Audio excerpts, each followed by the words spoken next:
بہرحال آج کی پوری گفتگو کا لب لباب یہ ہے کہ جو شخص مر جائے، مرنے کے بعد آپ نے اس کے لیے نماز جنازہ پڑھنی ہے، یہ اس کے لیے نفع ہے اصالہ ثواب کی فارم میں۔ اس کے بعد اس کی قبر پہ جا کے دعا کرنی ہے، اس کے بعد جب کبھی بھی قبرستان جانا ہے آپ نے دعا کرنی ہے۔ اس کے علاوہ آپ گھر بیٹھے ہوئے بھی نماز پڑھتے ہوئے بھی تشہد میں اس کے لیے دعا کرنی ہے آپ نے، یہ دعا ہے۔ اور یا پھر دوسرا نفع ہے کہ آپ اس کو صدقہ اور خیرات کر کے اللہ کی راہ میں خرچ کر کے اس تک نفع پہنچا سکتے ہیں۔ یہ دو ذریعے ہیں جو آپ کی طرف سے اس تک پہنچ سکتے ہیں۔ باقی یہ قرآن پڑھ کے بخشنا اور اس طریقے سے پہنچانا، اس کی کوئی اصل موجود نہیں ہے۔ اولاد جو کچھ نیک اعمال کر رہی ہے، چاہے قرآن پڑھ رہی ہے یا نیک اعمال نماز کی شکل میں کر رہی ہے، حج کی شکل میں، وہ آٹومیٹکلی ماں باپ کو ثواب مل جاتا ہے، اس کے لیے بخشنا ضروری نہیں ہوتا۔ تو اس حوالے سے میں سمجھتا ہوں کہ اہل حدیث مکتب فکر کا جو موقف ہے اصالہ ثواب کے حوالے سے بہت مضبوط ہے کہ یہ ساری کی ساری ایکٹیویٹیز دین میں جو خود سے داخل کی گئی ہیں اسے کنڈیم کیا جائے۔ باقی جہاں تک ہمارے بریلوی بھائی ہیں، دیوبندی ہیں، شیعہ ہیں، وہ اس معاملے میں بہت آگے جا چکے ہیں۔ اب ان کو ریورس گیئر لگوانا بھی آلموسٹ مشکل ہو گیا ہے، کیونکہ آپ جو چیز انہوں نے دین سمجھ کے اڈاپٹ کر لی ہوئی ہے، اب آپ اس کے خلاف بولیں گے تو وہ تو سمجھیں گے کہ آپ دین کے خلاف بول رہے ہیں، اور سب سے پہلے وہ لوگ آپ کے خلاف کھڑے ہوں گے جنہوں نے کبھی نماز بھی نہیں پڑھی ہوگی۔ وہ اس طرح کی ایکٹیویٹیز کو اس طریقے سے مضبوطی سے دین سمجھ کے اڈاپٹ کیے ہوئے ہوں گے، لڑنے مرنے کے لیے تیار ہو جائیں گے۔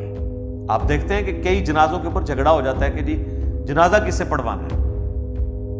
ایون اگر وہ اس کے اوریجنل جو ولی ہیں، اپنے بیٹے، اگر وہ کتاب و سنت کے منہج پہ آئے ہوئے اور وہ جنازہ پڑھا کے تو اجتماعی دعا نہیں کراتے، تو ساتھ کے رشتہ دار جو ہے نا 3-4 بندے لے کے سائڈ پہ ہو کے دعا مانگنا شروع کر دیتے ہیں۔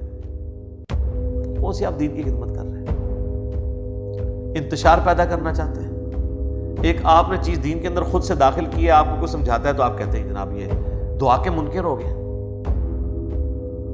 اور ان کو پھر پھکی اسی طریقے سے دیا کریں۔ ہم جب درود شریف کی بات کرتے ہیں، یار اذان کے بعد درود شریف پڑھو، صحیح مسلم کی حدیث ہے، جو اذان کا جواب دے درود شریف پڑھے اور الوسیلہ والی دعا مانگے میری شفاعت اس کے لیے حلال ہو جائے گی، تو آپ ضرور پڑھیں اذان کے بعد، اور سپیکر میں پڑھنا ضروری نہیں ہے۔ اور جب بجلی گئی ہوتی ہے تو پھر پڑھتا بھی کوئی نہیں، کیونکہ کسی کو سنانے کے لیے پڑھ رہے ہوتے ہیں۔ تو ہم یہ کہتے ہیں کہ وہ کہتے ہیں نہیں پہلے پڑھ لیا بعد میں پڑھ لیا، کیا فرق ہے؟